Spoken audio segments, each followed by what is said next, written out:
Hi, my name is Darren Schwartz, and this is my Week 7 final assignment for ET 520, Educational Leadership and Course Development. The assignment title is Curriculum Integration and Development. This is for Concordia St. Paul, Cohort 350 for Professor Kurtz in the summer of 2015. The original lesson that I looked at was actually from the National Archives in the Teaching with Documents lesson plan index. And the specific lesson that I looked at was The War in Vietnam, a Story in Photographs. If you click here, you can actually go and see the full lesson plan. But what I will do is go through and give a brief synopsis of that, and then my changes. So in the original lesson plan, a teacher would project a photo from Vietnam, from the Vietnam War, and students would take a look at it. Then they would create a chart of people, objects, and actions that they see in the in the photo. And then they would answer these questions here. What do you infer? What questions does this photo raise? Where would you find those answers? How would you categorize this photo? And then could you write a caption for the photo? There would then be a brief discussion, at which point the students would be divided up into small groups. They would be assigned a photo, which then they have to categorize based on these categories here: land warfare, air warfare, Marines, roles of women, roles of minorities, role of technology. And then they would have to research that category. Finally, they would create a presentation of their photo, which would include the photo. They would review some of the research of their category and a caption of the photo. As kind of a culminating project, these then small groups would act as museum curators who would write an exhibit script that incorporates all of the photos. And as an extension, students could individually write a review of other exhibits, of other photos. And this, as the museum curators, I would imagine that when they're writing their exhibit script, they're actually writing the scripts of all the photos that they found in their category. So role of technology, role of women, etc. So that's the original lesson outline. Here's what I saw in terms of the SAMR. There's some substitution taken on using the computer to write down notes, to take notes. A little augmentation. They're using the internet to conduct research. They're potentially creating a presentation with a picture or two with PowerPoint.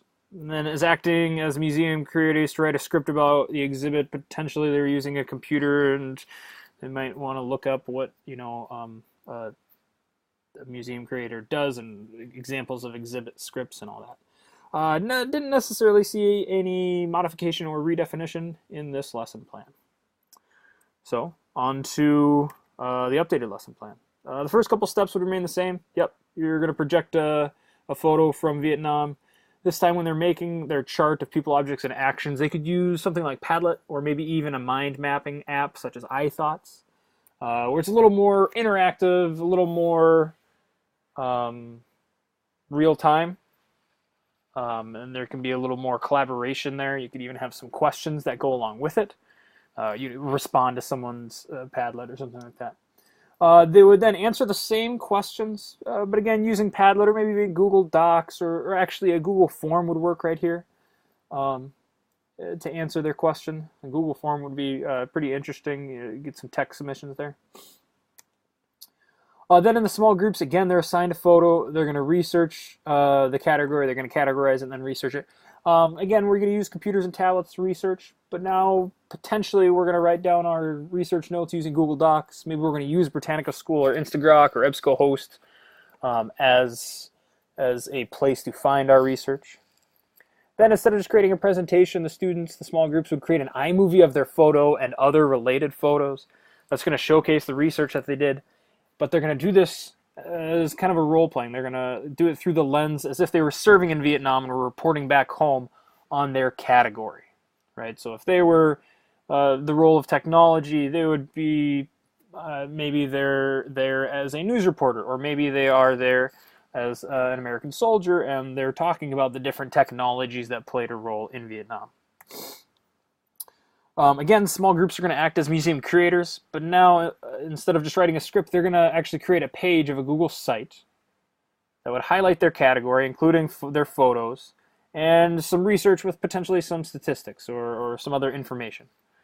So this whole Google site would be, Vietnam War, and then you'd have all these different pages on the different role of technology, role of women, role of minorities, etc.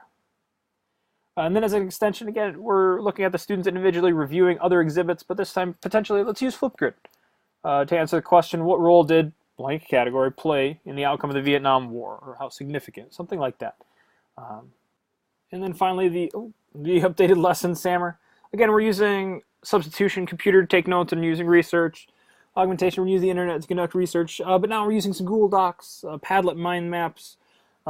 Technology is allowing here, especially real-time collaborative work.